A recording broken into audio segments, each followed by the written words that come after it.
News news morning bulletin కు స్వాగతం. ముందుగా హెడ్లైన్స్ చూద్దాం. నోటీసులపై వైసీపీ అనవసర రాద్ధాంతం చేస్తోందన్న నారాయణ, విద్యా సంస్థలకు నోటీసులు ఇవ్వడం సాధారణ ప్రక్రియ, లోపాలుంటే సరిచేసుకోవాలని సూచన, చట్టం తన పని తాను చేసుకుపోతుందని స్పష్టీకరణ.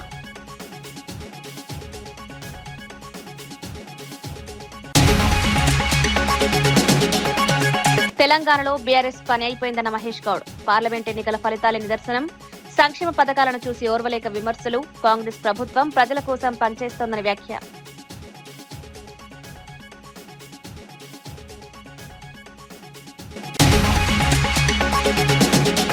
డీఎస్సీ నియామకాల్లో భారీ అక్రమాలు, స్పోర్ట్స్ కోటాలో డబ్బులు తీసుకుని ఉద్యోగాల ఆరోపణ, డీఎస్సీ వ్యవహారంపై సమగ్ర విచారణ జరపాలని డిమాండ్, మంత్రి నారాయణ రాజీనామా చేయాలని ఎమ్మెల్సీ కళ్యాణి డిమాండ్.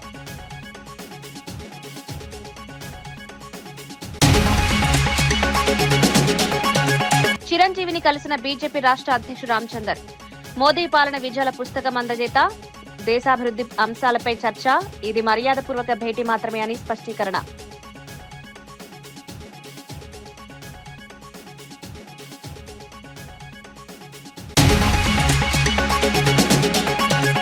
మొహరం ఏర్పాట్లపై ప్రభుత్వాన్ని ప్రశ్నించిన కవిత, కనీస సౌకర్యాలు కల్పించకపోవడం దురదృష్టకరం, మతపరమైన కార్యక్రమాల్లో నిర్లక్ష్యం, అన్ని వర్గాల ఆచారాలకు గౌరవం ఇవ్వాలన్న కవిత.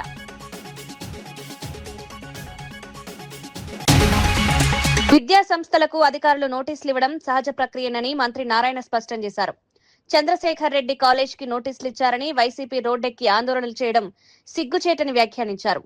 లోపాలు ఉంటే వాటిని సరిచేసుకోవాలని, రాజకీయ లబ్ధి కోసం వీధి నాటకాలు వేయొద్దని సూచించారు. గతంలో వైసీపీ ప్రభుత్వం నారాయణ విద్యా సంస్థలను కక్షగట్టి వేధించిందని గుర్తు చేశారు. అయితే తమ ప్రభుత్వం ఎవరిపైనా కక్షపూరితంగా వ్యవహరించదని స్పష్టం చేశారు. వ్యాపారవేత్తలు విద్యా సంస్థలకు ఇబ్బందులు కలిగించే ఉద్దేశం లేదన్నారు. టీవీలో వచ్చిందని నాకు గంటా శ్రీనివాస్ గారు ఫోన్ చేసి చెప్పారు. గంటా శ్రీనివాస్ గారు మా వెంకడు ఫోన్ చేసి ఏంది అని అడిగారు. అప్పుడు దాకా నాకే తెలియదు. ఎందుకంటే వాళ్ళ పని ప్రభుత్వం ఏం చేస్తుందో అది చేసుకుంటుంది. నేను మంత్రినే కూడా నా సొంత ఇన్స్టిట్యూషన్, మా పిల్లలు నడుపుతున్న ఇన్స్టిట్యూషన్స్ ఉన్నా ఆడేం జరుగుతుందో నేను పట్టించుకోవటంలా. చట్టం దానిపైన చేస్తుంది. Rules and regulations institution పాటించాలా.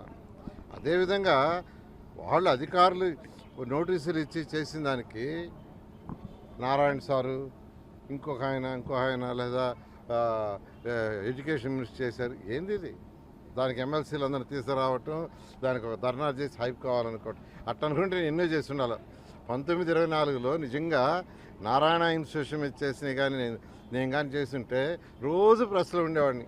రోజు ఎవ్రీడే ప్రెస్లో ఉండేవాడిని. ప్రతిరోజు ఇన్స్టిట్యూషన్ మీద చేసిన గందరగోళాలకి, ఇచ్చిన నోటీసులకి, వాటికి ప్రతిరోజు నేను ప్రెస్లో ఉండాలా. కానీ ఇన్స్టిట్యూషన్స్ దానిపైన చేసుకుంటాయి. అదేవిధంగా ప్రభుత్వం ఏదైనా చేయాల్సి ఉంటే చేస్తారు. దాన్ని హైప్ చేసుకోవటానికి, సొంతగా ఏదో పైకి పోవటానికి బ్రహ్మాండంగా చూడు నన్ను చేస్తారని చేసుకుంటే ప్రజలు నవ్వుతారు.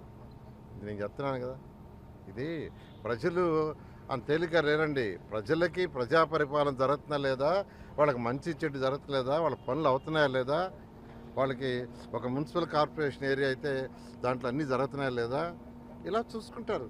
దాని మీద కాన్సన్ట్రేషన్ చేయాలి. కానీ అసలు నాకు తెలియదు. నిజం చెప్తున్నాను. నేను నెల్లూరు సిటీ ఎమ్మెల్యే అయినా ఇక్కడ జరిగింది నాకు తెలియదు. అది ఎందుకంటే వాళ్ళు చేసే పని వాళ్ళు చేసుకుంటారు. మొన్న సాయంకాలమే నారాయణ ఇన్స్టిట్యూషన్స్ భీమవరం వాళ్ళకి నోటీస్ ఏదో ఇచ్చారని గంటా శ్రీనివాస్ గారు ఆ రోజు నైట్ ఫోన్ చేసి చెప్పాడు నాకు. ఏంది నోటీసులు ఇచ్చారంట, అది యాక్షన్ అంట అంటే నాకు తెలియదా, నేను కనుక్కుంటానన్నా. కనుక్కోలే నేను. ఎందుకంటే ఏదన్నా ఉంటే వాళ్ళు నోటీస్ ఇస్తారు, వీళ్ళు కరెక్ట్ చేసుకుంటారు, ముందుకు పోతారు. అదేవిధంగా ఏదైనా ఇన్స్టిట్యూషన్స్ మీద ఎవ్వరు, ఈ ప్రభుత్వం అయితే గడిచి ప్రభుత్వం కాదు. గవర్నర్ ముఖ్యమంత్రి గారు చాలా క్లారిటీ ఇచ్చారు. ప్రశాంతంగా రాష్ట్రం ఉండాలి, ప్రశాంతంగా జిల్లాలు ఉండాలి, ప్రజలందరూ హ్యాపీగా ఉండాలి. అయితే చట్టంలో తప్పు చేసిన వాళ్ళు ఎవరిని క్షమించేది ఉండదు. కాబట్టి ఇది ఆయన సొంతగా హైప్ చేసుకోవడానికి ఎమ్మెల్సీని తీసుకొచ్చి గందరగోళం చేసుకుంటే ప్రజలన్నీ చూస్తున్నారు. Thank you. ఇన్స్టిట్యూషన్ అయినా ఎక్కడైనా రూల్స్ అండ్ రెగ్యులేషన్స్ పాటించుకుంటే పిల్లలు ఇబ్బంది పడతారని తెలిసిందే. 2019-24లో శ్రీధర్ రెడ్డి వచ్చి మా క్యాంపస్లో కూర్చున్నాడు. ఈరోజు మీతో మాట్లాడుతున్నా. నేను నోరెత్తి కూడా మాట్లాడాల. ఇప్పుడు ఎమ్మెల్యే శ్రీధర్ రెడ్డి గారు ఎన్డీఏ దాంట్లో ఉండే శ్రీధర్ రెడ్డి గారు నారాయణ ఇన్స్టిట్యూషన్ ఒక ఇన్స్టిట్యూషన్లో ఆయన కూర్చున్నాడు. నేను నోరు ఎత్తలా, ఎందుకంటే డిఈఓని ఎంఈఓని పిలిచాడు, రూల్స్ రెగ్యులేషన్స్ అన్ని చూడమన్నారు, చూశారు, వదిలేశారు. నేను నోరు కూడా ఎత్తలే అసలు. ఈరోజు మాట్లాడుతున్నా, ఆ రోజు నోరు కూడా ఎత్తలే. నేను ఆ రోజు హెల్ప్ చేయాలైతే సీఎం గారికి చెప్పి సీఎం ద్వారానే అందరినీ తీసుకొచ్చి ఎమ్మెల్యేలు అందరినీ రద్దు చేసి ఉండొచ్చు. కాబట్టి ఏదైతే ఇన్స్టిట్యూషన్స్ నడుపుకుంటున్నారో, వ్యాపారాలు చేసుకుంటున్నారో, వాళ్ళ వ్యాపారాలు వాళ్ళ ఇన్స్టిట్యూషన్లు చేసుకోవటం ఈ ప్రభుత్వం ఎవ్వరి మీద గ్రెడ్జి తీసుకోదు. ఈరోజు నెల్లూరులో చూస్తున్నారు, ఏ వ్యాపారస్తుని మేము ఇబ్బంది పెట్టాలా, వాళ్ళు ఏ పార్టీని ఇబ్బంది పెట్టాల. మీరు బాగా వ్యాపారాలు చేయండి, బాగా సంపాదించుకోండి, రాష్ట్రానికి ట్యాక్సులు కట్టండి, రాష్ట్రం ఆర్థికంగా డెవలప్ అవుద్ది. ఆర్థికంగా డెవలప్ అయితే మేము సంక్షేమ అభివృద్ధి రెండు చేస్తామనే నినాదంతో ముందుకు పోతాం. ఏపీ దేవాదాయ శాఖ మంత్రి ఆనం రామనారాయణ రెడ్డి షిరిడి సాయి ఆలయాలపై కీలక వ్యాఖ్యలు చేశారు. పౌరాణిక గ్రంథాలు, హిందూ ధర్మశాస్త్రాల్లో షిరిడి సాయికి సంబంధించిన ప్రస్తావన లేదని పేర్కొన్నారు. వైదిక ప్రమాణాలు, ఆగమ శాస్త్రాల ప్రకారం అక్కడ పూజలు నిర్వహించబడవన్నారు. అందువల్ల టీటీడీ శ్రీవాణి ట్రస్ట్ నిధులను షిరిడి సాయి ఆలయాల నిర్మాణం లేదా అభివృద్ధికి కేటాయించే అవకాశం లేదని స్పష్టం చేశారు. దేవాలయాల అభివృద్ధి విషయంలో ఆగమ శాస్త్రాలను తప్పనిసరిగా పాటించాలని పేర్కొన్నారు. ఈ వ్యాఖ్యలు భక్తుల్లో చర్చనీయాంశంగా మారాయి. అటువంటి వైదిక ప్రమాణాలు, ఆగమ శాస్త్రాల ప్రకారం అయితే హిందూ ధర్మాదాయ దేవాదాయ ఆలయాలు వాటి పరిరక్షణలోనే ఈ యొక్క శాఖ పనిచేయాలి. షిర్డీ సాయి భక్తులు కూడా హిందువులు ఉన్నారు, ఇతర మతస్థులు ఉన్నారు, సమాజంలో అనేక మంది షిర్డీ సాయి భక్తులు సేవకులుగా ఉన్నారు. కాబట్టి మొదటి నుంచి పౌరాణిక శాస్త్రాలు మన పురాణ గ్రంథాల్లో చూస్తే షిర్డీ సాయి ఆనాడు ఈ యొక్క పౌరాణిక హిందూ ధర్మ శాస్త్రాల్లో లేరు. ఉన్నటువంటి వారిని పరిరక్షించడానికి ఆగమ శాస్త్రాలు, వైదిక శాస్త్రాల ఆలోచన ప్రకారమే మనం ఈనాడు వాటిని వృద్ధి చేయడానికి, సనాతన ధర్మాన్ని కాపాడడానికి పనిచేస్తున్నాం. షిర్డీ సాయి ఆలయాలు ఎక్కడ ఏర్పడినా మీరు అన్నట్లు హిందువులు ఉన్నారు, అనేక మతస్థులు ఉన్నారు, అలాగే అనేక రకాలుగా ఆలయాలకి ఆర్థిక స్తోమతలు అందించేటువంటి అనేక మంది ఉన్నారు. కాబట్టి ఆలయాలు వాళ్ళు అభివృద్ధి చెందుతూనే ఉన్నాయి, వాళ్ళ దగ్గర ఉండి వాటిని పోషించుకుంటున్నారు. కాబట్టి హిందూ ఆలయాలకు చెందినటువంటి ఈ నిధులని హిందూ రక్షణ ఆలయాలకు మాత్రమే మనం ఖర్చు చేయాలి. ఇదే సాంప్రదాయం మిగతా కొన్ని సాంప్రదాయాలకి వర్గీకరించే అవకాశం ఉంటుంది సార్. మిగతా ఇట్లాంటి ఈరోజు షిరిడి అయింది, కొంతమంది కొంత ఆందోళన ఉండొచ్చు, మరికొన్ని దేవాలయాలకి ఈ సాంప్రదాయాలను ఏమన్నా ఎక్స్టెండ్ చేసే అవకాశం ఉందా? అంటే మీరు స్పెసిఫిక్గా అడగండి. కొంతమంది అని అంటే మీరు దేని గురించి అడుగుతున్నారు నాకు కూడా తెలియాలి కదా. షిర్డీ సాయిది అయితే నేను చెప్పాను, దీనిలో ఇబ్బంది ఏం లేదు, ఉన్న వాస్తవాలను చెప్పాం. షిర్డీ సాయి ఆలయాల్లో ఈ ఆలయాలు అన్నీ కూడా హైందవ శాస్త్ర ప్రమాణాల ప్రకారం వైదిక కార్యక్రమాలు జరపబడవు, అందుకని అవి మా పరిధిలో లేవు. ఇంకా వేరేది ఏదైనా మీరు ఏదైనా ఉంటే స్పెసిఫిక్గా అడిగితే చెప్పగలరు. సార్, ఇప్పుడు దేవాదాయ శాఖలో రాష్ట్ర ప్రభుత్వాలకు సంబంధించి రాష్ట్రంలో 5 లక్షల వరకు దాదాపుగా భూములు ఉన్నాయనేది అధికారిగా లెక్కలు చెప్పారు. గురుకుల టెండర్లలో భారీ అవినీతి జరిగిందని మాజీ మంత్రి కొప్పులేశ్వర్ ఆరోపించారు. టెండర్ల విధానంలో మార్పులు చేసినప్పుడు బోర్డు సమావేశంలో చర్చ జరిగితే ఆ మినిట్స్ ను బహిర్గతం చేయాలని డిమాండ్ చేశారు. మొదట 683 కోట్ల టెండర్లని, తర్వాత 1142 కోట్ల టెండర్లని చెప్పడం ప్రభుత్వ వైఖరిని ప్రశ్నార్థకంగా మారుస్తోందన్నారు. అసలు 2586 కోట్లకు టెండర్లు పిలిచిన విషయం వాస్తవమని పేర్కొన్నారు. ఈ అంశంపై మంత్రి అడ్లూరి లక్ష్మణ్ కు సరైన అవగాహన లేదని విమర్శించారు. ప్రజల డబ్బుతో జరిగే వ్యవహారాల్లో పారదర్శకత ఉండాలని డిమాండ్ చేశారు. లేకుండా మాట్లాడుతున్నట్టుగా కనబడతా ఉంది. బీసీ సంక్షేమ శాఖ మంత్రి అయితే పొన్నం ప్రభాకర్ గారు ఈ టెండర్ ప్రక్రియతో మాకేం సంబంధం లేదని మాట్లాడిండు. మేము కూడా గదే అంటున్నాం. ఒక మంత్రిగా ఉండి సంక్షేమ శాఖకు ఉన్నటువంటి మంత్రులు, అది social welfare, ST welfare, BC welfare, minority ఏదైనా కావచ్చు, మీరు మాకు సంబంధం లేదని అనడం వల్ల అధికారులు ఇష్టారీతిన ఇందులో అవకతవకలు చేసి కుంభకోణాలకు పాల్పడి మీకు రావాల్సినటువంటి ముడుపులు చెల్లితే చాలా, అంతవరకు మాత్రమే మీకు తెలుసా? అదేవిధంగా సాంఘిక సంక్షేమ, అదేవిధంగా గిరిజన సంక్షేమ మంత్రిగా బాధ్యతలు వహిస్తున్నటువంటి అడ్లూరి లక్ష్మణ్ ఆయన కనీసమైన అవగాహన కూడా లేదు. ఇందులో ఏం జరగలేదని అంటాడు. అరే ఈ టెండర్ డాక్యుమెంట్స్ ఏవైతే ఉన్నాయో దీంట్లో జరిగినటువంటి అవకతవకల గురించి క్లియర్గా మేము చెప్తున్నప్పటికీ కూడా వాటిపైన మాట్లాడకుండా తనకు దోచింది మాట్లాడుతున్నాడు. ఒకవేళ ఏదైనా టెండర్ మధ్యలో మార్చాల్సి వస్తే దానికి సంబంధించిన మినిట్స్ ఉంటాయి, అదేవిధంగా టెండర్ కమిటీ ఉంటుంది, ఆ బిడ్లో పాల్గొన్నటువంటి వాళ్ళందరూ ఉంటారు. మరి వాళ్ళందరి సమక్షంలో ఒక్కసారి బహిరంగ విచారణకు సిద్ధం కావాలని మేము డిమాండ్ చేస్తున్నాం. అదేవిధంగా మా హయాంలో దళిత సోదరులకు కావచ్చు ఈ టెండర్ ప్రక్రియలో ఆనాడు పూర్తి స్థాయిలో విజయవాడ కృష్ణలంక సీఐ నాగరాజుకు మద్దతుగా స్థానిక ప్రజలు భారీ ర్యాలీ నిర్వహించారు. ఆయనపై చేసిన వ్యాఖ్యలు నమోదు చేసిన కేసులను తీవ్రంగా ఖండించారు. గత 3 ఏళ్లుగా గంజాయి, బ్లేడ్ బ్యాచ్లపై కఠిన చర్యలు తీసుకున్న అధికారిగా నాగరాజు గుర్తింపు పొందారని తెలిపారు. ప్రజల కోసం 24 గంటలు పనిచేసే నిజాయితీ గల అధికారిపై కేసులు పెట్టడం సరైంది కాదన్నారు. ఇలాంటి అధికారులను ఇబ్బంది పెడితే చట్ట వ్యవస్థ దెబ్బతింటుందని హెచ్చరించారు. సిఐ నాగరాజును నిర్దోషిగా ప్రకటించి న్యాయం చేయాలని డిమాండ్ చేశారు. ఏ పోలీసు అండి 24 గంటలు ఇంటూ 7 పనిచేసే వ్యక్తి అది సిఐ గారు నాగరాజు గారు ఒక్కడేనండి. పొద్దునంతా యూనిఫామ్ వేసుకొని గవర్నమెంట్కి సేవ చేస్తే నైట్ బాబుతో యూనిఫామ్ ఇప్పి ప్రజల కోసం సేవ చేసే వ్యక్తి నాగరాజు గారండి. అలాంటి నాగరాజు గారి మీద మీరు అనుచిత వ్యాఖ్యలు చేయడానికి సమాన విషయం అయినా కాదు, అది మేము ఖండిస్తాము. సిఐ గారి మీద అనుచిత వ్యాఖ్యలు చేసి కేసులు కట్టడం కూడా అది దుర్మార్గం. మీరు ఖండించుకొని ఎవరు ఏంటనేది మీరు చూసుకోవాలి. ఇలా లాండ్ ఆర్డర్ వ్యవస్థ ఇలా దుర్వినియోగం చేస్తే ఇలాంటి సీఐల మీద కేసులు కడితే రాష్ట్రంలో ప్రతి ఒక్కరు ఎవరు కూడా బతకలేరు. మీరు అది నిర్ణయించుకొని మీరు గవర్నమెంట్ వారు సిఐ గారిని నిర్దోషిగా ప్రకటించాలని చెప్పి మేము కోరుతాం, డిమాండ్ చేస్తాం. మా ప్రజా సమస్యలను తెలుసుకునే వ్యక్తులు ప్రజాస్వామ్యంలో ఉంటే ఒక గవర్నమెంట్ ఎంప్లాయీ వ్యక్తి వచ్చి ప్రజాస్వామ్యానికి వ్యతిరేకంగా కాకుండా ప్రజల దుర్వినియోగం ఇది చేయకుండా ప్రజలు కాపాడే వ్యక్తి గవర్నమెంట్ ఎంప్లాయీ ఒకడే. అది పోలీస్ డిపార్ట్మెంట్లో హోంశాఖలో ఉన్న సిఐ గారు నాగరాజు లాంటి వాళ్ళని. ఇదే రాణిగారి తోటలో నా చిన్నప్పుడు నేను పల్లపరాజు గారిని చూశాను. ఆ పల్లపరాజు గారిని ధీటుగా తర్వాత మళ్ళీ చూడాల్సిన వ్యక్తి ఎవరైనా ఉన్నారంటే సిఐ నాగరాజు. అలాంటి సిఐ నాగరాజు గారి మీద మీరు అనుచిత వ్యాఖ్యలు మీరు ఎప్పుడూ చూడకూడదు. అందుకనే మీరు ఖచ్చితంగా తగిన న్యాయం చేకూర్చాలని మేము ప్రభుత్వానికి డిమాండ్ చేస్తున్నాం ప్రజల తరపున. నా పేరు సాయి అండి. కాంగ్రెస్ నేత కోట నీలిమపై అనుచిత వ్యాఖ్యలు చేసిన బీఆర్ఎస్ నాయకుడు సురేష్ గౌడ్ ను అరెస్ట్ చేయాలని కాంగ్రెస్ నాయకులు నిరసన చేపట్టారు. ఎస్ఆర్ నగర్ పోలీస్ స్టేషన్ సమీపంలో ఆందోళన నిర్వహించిన నేతలను పోలీసులు అదుపులోకి తీసుకుని సనత్ నగర్ పోలీస్ స్టేషన్ కు తరలించారు. మహిళా నాయకురాలిపై అవమానకర వ్యాఖ్యలు చేయడం తీవ్రంగా ఖండిస్తున్నామని కాంగ్రెస్ నేతలు పేర్కొన్నారు. మహిళలను గౌరవించని వ్యక్తిపై కఠిన చర్యలు తీసుకోవాలని డిమాండ్ చేశారు. చట్ట ప్రకారం సురేష్ గౌడ్ ను కోర్టులో హాజరుపరుస్తామని పోలీసులు తెలిపినట్లు వెల్లడించారు.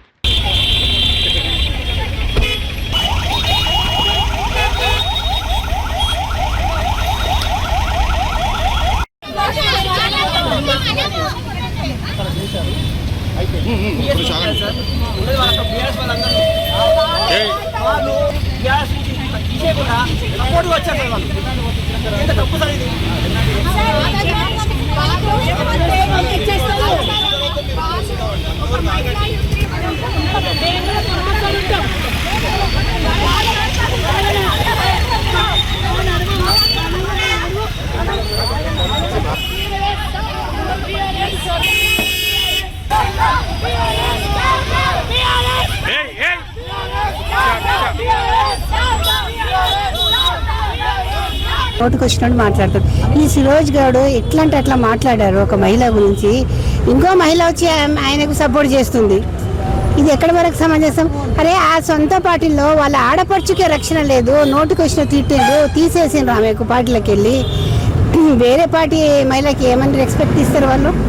ఈరోజు మా సనత్ నగర్ కాన్స్టిట్యున్సీ ఇన్ఛార్జ్కే నోటికి వచ్చినట్టు మాట్లాడుతున్నారు. అంత పెద్ద గొప్ప మహిళకే మాకేముంటుంది ఇంకా రక్షణ? మాకెలా బిహేవ్ చేస్తారు మాత్రం వాళ్ళు? మాకుందా? రోడ్డు మీద మాకు కూడా రేపు ఏమైనా చెప్పగలుగుతారు వాళ్ళు. దీనికి కట్టడి చేయడానికే ఫస్ట్ మేము ఎస్ఆర్ నగర్ పిఎస్లో కంప్లైంట్ ఇచ్చాము. వాళ్ళు లైట్ తీసుకున్నారు, తర్వాత ఎఫ్ఐఆర్ చేస్తానని చేయలేదు. ఈరోజు మేము మహిళలము, మా పార్టీ కార్యకర్తలు, లీడర్స్ అందరు కలిసి మేము ధర్నా చేశాము. అప్పుడు కాక ఆయనకు పిఎస్కి పిలిపించి అరెస్ట్ చేశామని చెప్తున్నారు. అరెస్ట్ చేసి మెడికల్ పంపించి రిమైండ్కి పంపించారు. అది కూడా మేము ప్రెషర్ పెడితే ఆడోళ్ళం, ఎందుకంటే ఒక మహిళకి అంత గొప్ప వ్యక్తురాలకి ఆమెకే రక్షణ ఇవ్వకుండా నోటుకు వచ్చినట్టు తిడితే మా సామాన్య ప్రజలకు ఏముంటుంది? యాక్చువల్గా వీళ్ళ దగ్గర ఒక మర్యాద అన్నట్టు లేదు, ఏం లేదు. ఆయనకు నోటి దూల ఎక్కువ ఉంది, సురేష్ గౌడ్కి డబ్బు అహంకారం ఉన్నది. ఆ అహంకారము పార్టీ బలం చూసుకొని 10 ఏళ్ళు ఇట్లనే చేశారు, ఇప్పుడు ఇలానే చేస్తున్నారు. వాళ్ళకి ఇలాగైనా కట్టడి కావాలనేసి మేము పోరాడి ఆయనకు రిమాండ్కి పంపించాం. ఇంకా ఆయనకు జైలు వేస్తే మేము చాలా మహిళలందరూ చేస్తాం. రేపు ఒకవేళ జైల్లో ఉన్నాడని తెలిస్తే మేము మిఠాయిలు పంచుతాం అంతా. ఓకేనా? 15th జూన్ రోజు సురేష్ గౌడ్ అనే బీఆర్ఎస్ లీడర్ మీద మేము కంప్లైంట్ ఇచ్చాము. మా మేడం డాక్టర్ కోటనిమ్మ గారి మీద నుంచి వ్యాఖ్యలు చేసినట్టు మా ప్రూఫ్స్ ఉన్నాయి. ఆధారాలతో పాటు మేము ఇవాళ స్టేషన్లో 15th రోజు ఇచ్చాము కంప్లైంట్. ఇంకా యాక్షన్ తీసుకోవట్లేదని చెప్పేసి ఇవాళ సిఐ గారి దగ్గర వెళ్ళడం జరిగింది. సో ఇంకా యాక్షన్ తీసుకోవాలని చెప్పేసి మేము కాంగ్రెస్ నేతలందరం కలిసి ధర్నా చేయడానికి ముందుకు వచ్చాము. సో డిఎస్సి పరీక్షల్లో భారీ స్కామ్ జరిగిందని వైఎస్ఆర్సీపీ ఎంపీ మిథున్ రెడ్డి ఆరోపించారు. పేపర్ లీక్ చేసి మొదటి ర్యాంక్ సాధించిన వ్యక్తిని ప్రభుత్వం పక్కన పెట్టడమే లీకేజ్ కి నిదర్శనమన్నారు. పరీక్ష రాయకుండానే స్పోర్ట్స్ కోటాలో కొందరు ఉద్యోగాలు పొందారని విమర్శించారు. నిరుద్యోగుల భవిష్యత్తుతో ఆటలాడుతున్న ఈ వ్యవహారంపై సమగ్ర విచారణ జరపాలని డిమాండ్ చేశారు. రాబోయే పార్లమెంటు సమావేశాల్లో ఈ అంశాన్ని ప్రస్తావిస్తామని వెల్లడించారు. డిఎస్సి ఎంపిక ప్రక్రియలో పారదర్శకత లేకపోవడం వల్ల అనుమానాలు పెరుగుతున్నాయన్నారు. అన్యాయంగా అక్రమంగా పోస్టులు సంపాదించారు. అదే విధంగా పరీక్ష రాసి స్పోర్ట్స్ కోటాలో తెచ్చుకోవాల్సిన జీవోని పరీక్ష రాయకుండా స్పోర్ట్స్ కోటా అని చెప్పి ఎక్కడ కూడా నేషనల్ ప్లేయర్స్ అందరిని కూడా పక్కన పెట్టి ఏదో స్కూల్ గేమ్స్లో పార్టిసిపేషన్ సర్టిఫికెట్లు ఉండే వాళ్ళందరినీ కూడా తీసుకొచ్చి ఈరోజు ప్రభుత్వ టీచర్ ఉద్యోగాలు ఇచ్చినారు. ఇది దారుణమైన స్కామ్. దీనిపైన విచారణ జరగాలని చెప్పి కూడా జగన్మోహన్ రెడ్డి గారు చెప్పారు. మేమందరూ కూడా అదే డిమాండ్ చేస్తా ఉన్నాము. రేపు పార్లమెంట్ సమావేశాల్లో కూడా ఈ స్కామ్ పైన, ఈ డిఎస్సి స్కామ్ పైన ఖచ్చితంగా మేము రైజ్ చేస్తాము. నీట్ ఎగ్జామ్ లో పేపర్ లీక్ అయిందంటేనే మళ్ళీ ఎగ్జామ్ రీకండక్ట్ చేస్తారు. ఇక్కడ అదే పరిస్థితి ఉంది. దీనిపైన కూడా పూర్తిగా విచారణ జరగాలని చెప్పి కూడా డిఎస్సి పైన విచారణ జరగాలని చెప్పి కూడా మేము కోరుతాం. తెలంగాణలో బీఆర్ఎస్ పార్టీ రాజకీయంగా ముగిసిపోయిందని టీపీసీసీ చీఫ్ మహేష్ కుమార్ గౌడ్ వ్యాఖ్యానించారు. ప్రజల ఆస్తులపై కన్నేసిన కారణంగానే ప్రజలు ఆ పార్టీని తిరస్కరించారని ఆరోపించారు. పార్లమెంట్ ఎన్నికల్లో 0 సీట్లు రావడం ప్రజల తీర్పుకు నిదర్శనమన్నారు. సీఎం రేవంత్ రెడ్డి నేతృత్వంలో అమలు చేస్తున్న సంక్షేమ పథకాలను చూసి ఓర్వలేక కేటీఆర్, హరీష్ రావు విమర్శలు చేస్తున్నారని మండిపడ్డారు. కాంగ్రెస్ ప్రభుత్వం ప్రజల కోసం పనిచేస్తోందని చెప్పారు. అభివృద్ధి, సంక్షేమ కార్యక్రమాల ఫలితాలు ప్రజలకు చేరుతున్నాయని పేర్కొన్నారు. 2023లో వారి అధికారులు దించేసి రేవంత్ రెడ్డి గారి నేతృత్వంలో కాంగ్రెస్ పార్టీ అధికారులు తీసుకొచ్చారు. దాని తర్వాత జరిగిన పార్లమెంట్ ఎన్నికలు 0 సీట్లు ఇచ్చినారు. అర్థం చేసుకోండి, తెలంగాణ రాష్ట్రంలో బీఆర్ఎస్ పార్టీ నౌకలు చెల్లిపోయినాయి.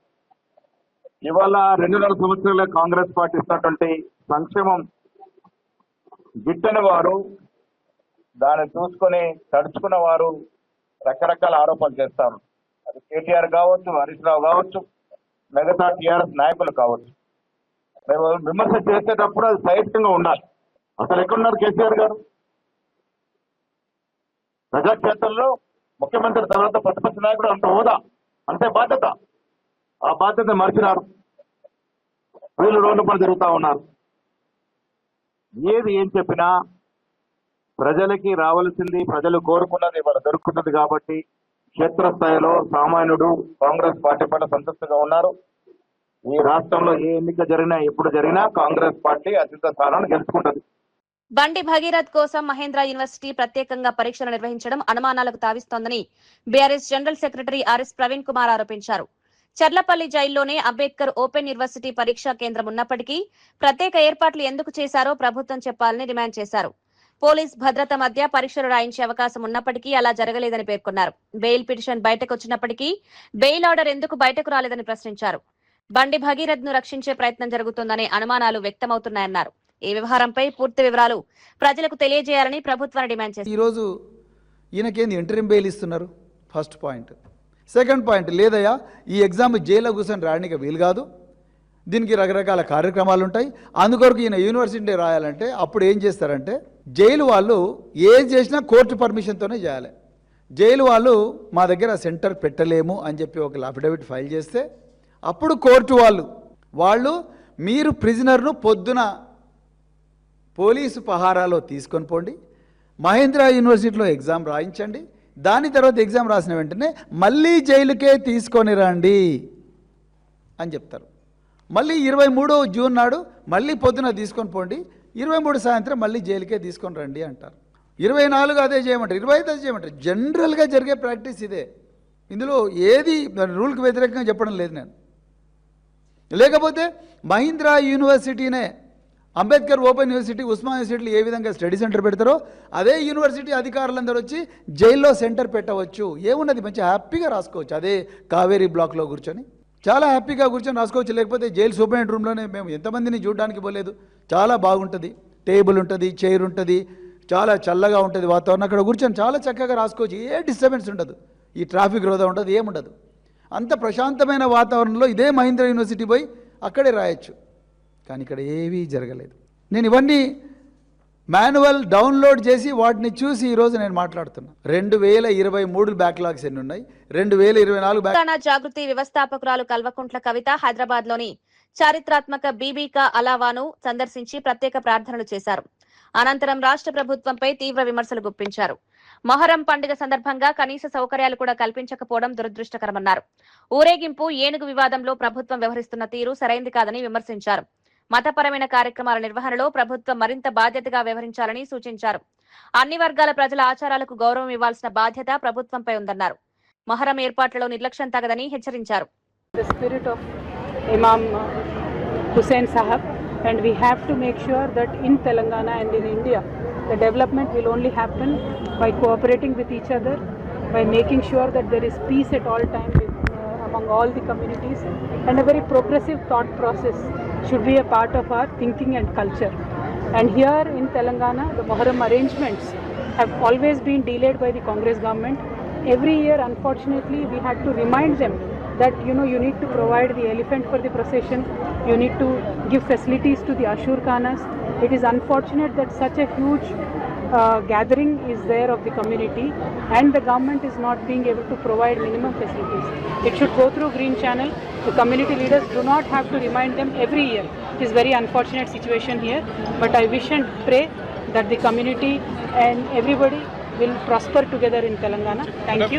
Jai Telangana. Jai Telangana. Shabbir Ali Telangana के एडवाइजर थे, वो एलिफेंट खरीदते बोल के बोले जी, ये साल भी एलिफेंट तेलंगाना गवर्नमेंट खरीदने के लिए फेल हो जी। बिल्कुल, that's what I am saying कि एलिफेंट का लास्ट ईयर भी मुझे ही रिमाइंड करना पड़ा कि सर प्रोसेशन का टाइम हो रहा है, इंतजामात का टाइम हो रहा है, आज तक एलिफेंट आया नहीं है। तब उन्होंने बोला था कि हम खरीदेंगे, लेकिन आज तक तो खरीदा नहीं है। इस बार भी रेंट पे लिया है। एक श्रीदेवी नाम का एलिफेंट को केरला से इस बार लेके आए हैं, लेकिन ये ठीक नहीं है। हमें हैदराबाद में अपना एक एलिफेंट होना चाहिए जैसे पहले होता था। तो मैं गवर्नमेंट से यही डिमांड करूँगी कि अपना हाथी हमारे पास होना चाहिए, हाथी खरीद लीजिए। मुहर्रम में भी रहेगा और कोनालू के टाइम पे भी आता है, जैसे ज़माने से आ रहा है, हुजूर निज़ाम के ज़माने से जैसे आ रहा है, उसी तरीके का हमें अपनाना चाहिए। Thank you, thank you. जय Telangana. Today is Muharram. Muharram reminds us of the Telangana రాష్ట్ర అధ్యక్షుడు ఎన్ రామచంద్రరావు టాలీవుడ్ మెగాస్టార్ చిరంజీవిని ఆయన నివాసంలో మర్యాదపూర్వకంగా కలుసుకున్నారు. ప్రధాని నరేంద్ర మోదీ ప్రభుత్వానికి 12 సంవత్సరాలు పూర్తయిన సందర్భంగా దేశ అభివృద్ధి, సాధించిన విజయాలపై రూపొందించిన పుస్తకాన్ని చిరంజీవికి అందజేశారు. ఈ సందర్భంగా సమాజం, సంస్కృతి, సినిమా రంగం, దేశ నిర్మాణం వంటి అంశాలపై చర్చించినట్లు తెలిపారు. ఈ భేటీ పూర్తిగా మర్యాదపూర్వకమైందేనని, రాజకీయాలకు సంబంధం లేదని స్పష్టం చేశారు. దేశ అభివృద్ధి ప్రయాణంపై ప్రముఖ వ్యక్తులకు అవగాహన కల్పించే కార్యక్రమంలో భాగంగానే ఈ సమావేశం జరిగిందన్నారు. చెప్పడం జరిగింది. అందరికీ నరేంద్ర మోదీ గారు చేసినటువంటి పనులు బుక్లెట్స్ ఇస్తున్నారు. దీనికి రాజకీయాలకు సంబంధం లేదు. డిఎస్సి నియామకాల్లో ముమ్మాటికి అక్రమాలు జరిగాయని ఎమ్మెల్సీ కళ్యాణి ఆరోపించారు. డబ్బులు తీసుకుని స్పోర్ట్స్ కోటాలో ఉద్యోగాలు ఇచ్చారని విమర్శించారు. విద్యాశాఖ మంత్రి నారాయణకు చెందిన విద్యా సంస్థల్లో సగానికి సగం అనుమతులు కూడా లేవని పేర్కొన్నారు. నిబంధనల ప్రకారం వ్యవహరిస్తే అనేక విద్యా సంస్థలు మూతపడే పరిస్థితి వస్తుందన్నారు. డిఎస్సి వ్యవహారంపై సమగ్ర విచారణ జరపాలని డిమాండ్ చేశారు. విద్యాశాఖలో పారదర్శకత లేకపోవడం వల్ల నిరుద్యోగులకు అన్యాయం జరుగుతోందని ఆవేదన వ్యక్తం చేశారు. దాడులు చేస్తూ ఉన్నారంటే ఎంత దారుణంగా వీళ్ళు దిగజారిపోయారో అర్థమవుతూ ఉంది. లోకేష్ గారికి, నారాయణ గారికి ఒకటే చెప్తూ ఉన్నాను, నిజంగా మీకు చిత్తశుద్ధి ఉంటే సిబిఐ ఎంక్వైరీ వేయండి, అంతేగాని ఇలాంటి వ్యక్తిగత వ్యాపార సంస్థల మీద దాడులు చేయించడం చాలా తప్పు. ఇదే ధోరణి రేపొద్దున మళ్ళీ 2029లో మా గవర్నమెంట్ రాబోతుంది. అప్పుడు మేము కనుక ఇదే ధోరణి కంటిన్యూ చేసి ఇలాంటి కక్ష సాధింపులు మేము కనుక చేస్తే మీ పరిస్థితి ఏంటి? కాబట్టి మనం ప్రజాస్వామ్య దేశంలో ఉన్నాము. ప్రజాస్వామ్యంలో ప్రశ్నించడం ప్రతిపక్షం తాలూకా హక్కు. కాబట్టి మా హక్కు మేము చేస్తూ ఉన్నాము. దానికి మీకు చేతనైతే సమాధానాలు చెప్పండి, లేదా తప్పు ఒప్పుకోండి. మేము మా చంద్రశేఖర్ రెడ్డి గారికి ఖచ్చితంగా మా వైఎస్ఆర్ కాంగ్రెస్ పార్టీ అవ్వచ్చు, మా ఎమ్మెల్సీలందరం కూడా పూర్తి మద్దతు తెలియజేస్తూ ఉన్నాము. మేము ఎలాంటి అక్రమ దాడులు చేసినా ఎవరు భయపడే ప్రసక్తే లేదు. ప్రభుత్వాన్ని ప్రశ్నిస్తూనే ఉంటాము. ప్రజల తరపున పోరాటం చేసి పక్షులు ఉంటాయి, ఒక పక్షికి ఏదైనా దెబ్బ తగిలితే మిగిలిన వచ్చి గుమ్ముగూడుతాయి. అదేవిధంగా మా తోటి ఎమ్మెల్సీ మీద ఈ విధంగా కక్ష సాధింపు చర్యలు తీసుకుంటున్నారు. కాబట్టి అతనికి మద్దతుగా ఉండడం కోసం మా ఎమ్మెల్సీలందరం ఈరోజు రావడం జరిగింది. జగనన్న కూడా పూర్తి మద్దతు ఉంది. మా పార్టీ మద్దతు కూడా చంద్రశేఖర్ రెడ్డి గారికి ఉంది. ఇలాంటి తప్పుడు దాడులు కనుక కంటిన్యూ చేస్తే తీవ్రమైన పరిణామాలు ప్రభుత్వం ఎదుర్కోబోతుందని తెలియజేస్తున్నాను. చంద్రశేఖర్ రెడ్డికి చెందిన చైతన్య విద్యాసంస్థలపై దాడులు చేయడం ప్రజాస్వామ్యంపై దాడేనని మాజీ మంత్రి కాకాని గోవర్ధన్ రెడ్డి ఆరోపించారు. కూటమి ప్రభుత్వం కక్ష సాధింపు రాజకీయాలకు పాల్పడుతోందని విమర్శించారు. వైసీపీ నాయకులు ఇలాంటి వేధింపులకు భయపడబోరని స్పష్టం చేశారు. విద్యా సంస్థలను లక్ష్యంగా చేసుకుని రాజకీయ ఒత్తిళ్లు తీసుకురావడం సరికాదన్నారు. తమ ఆందోళనకు ఎమ్మెల్సీ, విద్యావేత్తలు, విద్యార్థి సంఘాల నేతలు మద్దతు తెలుపుతున్నారన్నారు. ఈరోజు కృష్ణ చైతన్య కాలేజీలకు సంబంధించి నెల్లూరు జిల్లాలో ఒక బ్రాండ్ ఉంది. నాకు తెలిసి నేను జిల్లా పరిషత్ చైర్మన్గా ఉన్నప్పటి నుంచి ఈ రోజు వరకు ఎంతోమంది అనాథ బిడ్డలు, డబ్బు లేనటువంటి వాళ్ళు, ఫీజులు కట్టలేమని చెప్పినటువంటి వాళ్ళకి ఉచితంగా విద్యను అందించినటువంటి ఆ సంస్థ చంద్రశేఖర్ రెడ్డి గారి ఆధ్వర్యంలో అనేక రకాలుగా వృద్ధిలోకి రావడం జరిగింది. జనాలకు నమ్మకం కుదిరింది. బ్రహ్మాండమైనటువంటి నిష్ణాతులైనటువంటి ఉపాధ్యాయులు ఉన్నారు, టీచర్లు ఉన్నారు అనేటువంటిది కలిగిన తర్వాత అడ్మిషన్స్ పెరగడం ప్రారంభించింది. చంద్రశేఖర్ రెడ్డి గుణాలను చూసి నెల్లూరు జిల్లా ప్రజలు ఆకర్షింపబడ్డారు. ఎమ్మెల్సీ కన్నా ముందు ప్రతిష్టాత్మకమైనటువంటి ఈ జిల్లా రెడ్ క్రాస్ సొసైటీ చైర్మన్గా పనిచేశాడు. ఆ తర్వాత ఇండిపెండెంట్గా ఎమ్మెల్సీగా గెలిచిన తర్వాత జగన్మోహన్ రెడ్డి గారి పట్ల ఆకర్షితుడై వైఎస్ఆర్ కాంగ్రెస్ పార్టీలోకి రావడం జరిగింది. ఈరోజు వైఎస్ఆర్ కాంగ్రెస్ పార్టీ శాసనమండలి సభ్యుడిగా నెల్లూరు నగర నియోజకవర్గానికి ఇన్ఛార్జిగా వ్యవహరిస్తుంటే డిఎస్సీ మీద మిమ్మల్ని ప్రశ్నిస్తే వాటికి సమాధానం చెప్పేటువంటి ధైర్యం లేక, సమాధానం చెప్పలేక ఈరోజు ఆ విద్యా సంస్థల మీద దాడులు చేయడం అనేటువంటిది ఏమైనటువంటి చర్య. ఏది ఏమైనా తిరుపతిలో వైసీపీ నేత భూమన కరుణాకర్ రెడ్డిపై ఎమ్మెల్యే ఆరణి శ్రీనివాసులు తీవ్ర స్థాయిలో విమర్శలు గుప్పించారు. సాయి కృష్ణ వ్యవహారాన్ని వైసీపీ అనవసరంగా రాజకీయ కోణంలో చూస్తోందని ఆరోపించారు. తిరుపతిలో భూమన కుటుంబం కోట్ల రూపాయల ప్రజాధనం దోచుకుందని, వారి అక్రమాలు త్వరలోనే బయటపడతాయన్నారు. నగరంలో టీడీఆర్ బ్రాండ్ల కుంభకోణం కూడా వెలుగులోకి వస్తుందని పేర్కొన్నారు. తిరుపతిని గంజాయి కేంద్రంగా మార్చి యువతను మాదక ద్రవ్యాల బారిన పడేలా చేశారని ఆరోపించారు. కాపులను వెన్నుపోటు పొడిచిన పార్టీ వైసీపీనేనని విమర్శించారు. కాపుల సంక్షేమానికి కూటమి ప్రభుత్వం పూర్తిగా కట్టుబడి ఉందని స్పష్టం చేశారు. ముఖాముఖి జరపడం తెలిసిన విషయమే.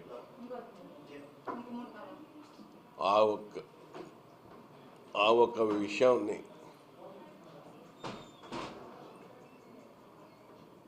వైఎస్ఆర్ కాంగ్రెస్ పార్టీ కాపు నాయకులు కొంతమంది కోనసీమలో నిన్న